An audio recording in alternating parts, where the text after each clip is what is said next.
In this video, I will be unboxing the iPhone 14 Pro with 128 gigabytes of storage and space black for the color.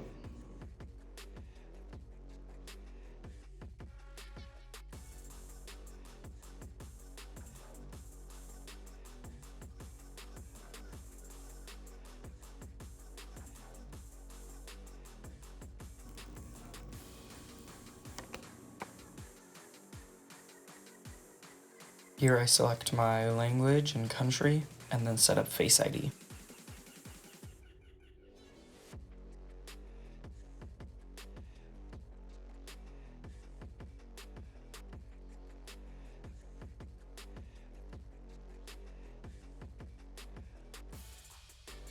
The phone works now.